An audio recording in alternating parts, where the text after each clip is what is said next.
Hi, welcome, and these are the things in chapter 6.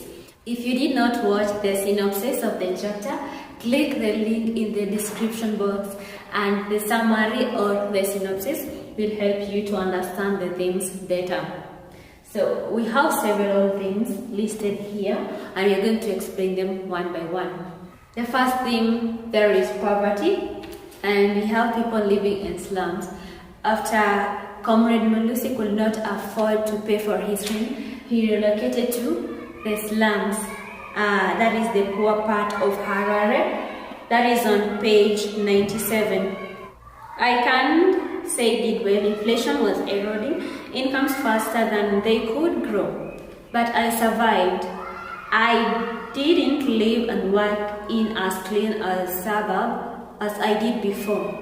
I just could not afford the rent anymore. No, I had to relocate to a slum in a poor part of Harare. To add on that, we have another instance on page 86. There is a lot of poverty in Zimbabwe.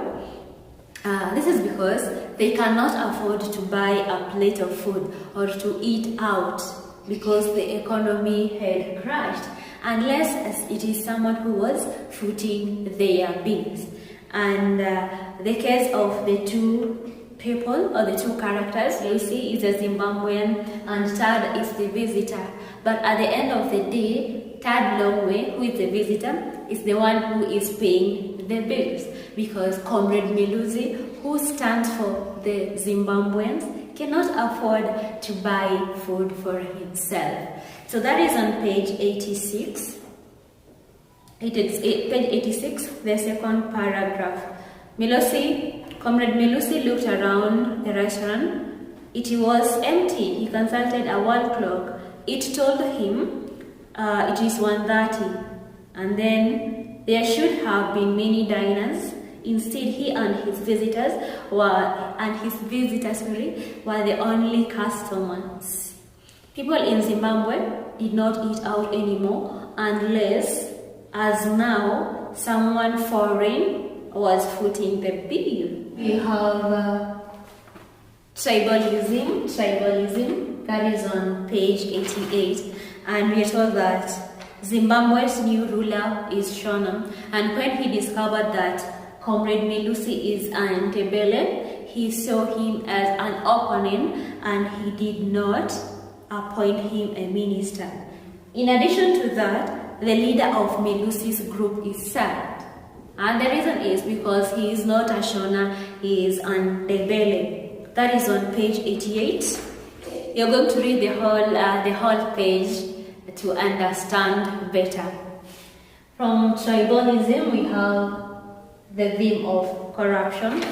We can see Mr. Tad Longway. Before inviting Comrade Melusi to Path Alpha, he gave him a great deal of money in form of American dollars, and this was actually to influence his decision. Who could say no to money? And that is on page 98 to 99. Read page 98 to 99. But I can quote this word. Imagine it did say the visitor, listen, you've been through hell, Comrade Melusi, so here. He reached into a side pocket for a stack of American dollars this time and handed it to him. And it's after that he invited him. He gave him a document entitled Path Alpha and invited him to join Path Alpha.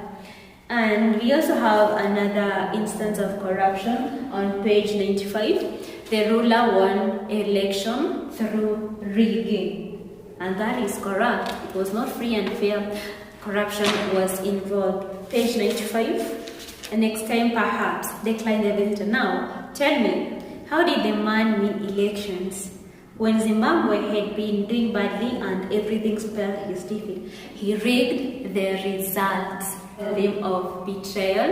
We can see Comrade Melusi and the leader of Zimbabwe fought Smith side by side. But when he became the ruler, he betrayed Melusi by not appointing him a minister. Page 87.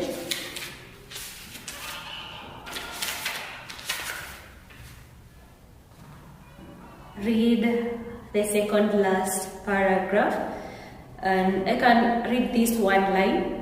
The new ruler did not appoint you minister, correct? He asked. And correct, Comrade Melusi answered, then took a gulp of his cock. And from Betrayal, we have the theme of greed. And we're talking about greed of power. And the new ruler changed after he became president because he wanted to be president for life. So there is that greed for power which changes a person. Page 92.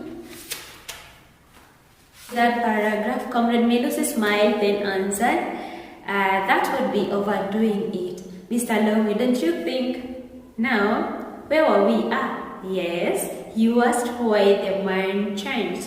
Well, my guess is he wanted to be president for life, greed for power. Next we have suffering. And the character who suffered is Comrade Melusi. He suffered psychologically. First, he helped the new ruler to fight Smith side by side, but then he is not appointed to be a minister. Number two, he lost his wife Ziliza in the government execution. He was killed by the Shona. We have the group that is called the Gukurahundi, and that is how he lost his wife. So he had to suffer psychologically and mentally. And again, he did not have enough money because the economy had crashed.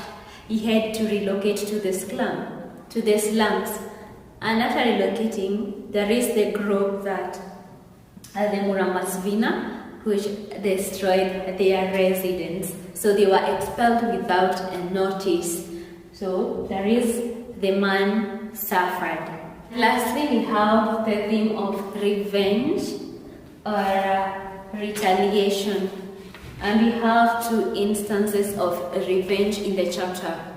We have these two groups, Gukurahundi and Murambatsvina. At first, we see the leader of Melusi's group is sacked. And then there was anti-government unrest by the Ntebele. And after that, the government or the new ruler, who is a Shona, had to form this group, the Gukurahundi, to revenge. And the Gukurahundi washed off the Ndebele insurgents like sharks. And that is where Comrade Melusi's wife is killed by the same group. So the government is retaliating. And number two, we have this group that is called the Murambatsvina. It is also a Shona, and it means to expel trash. It was formed to punish those the opposition who did not support the leader. That is all I have today. In case you have any other thing that we can add at this point, let me know in the comments. Thank you so much for watching. See you next time. Bye bye for now.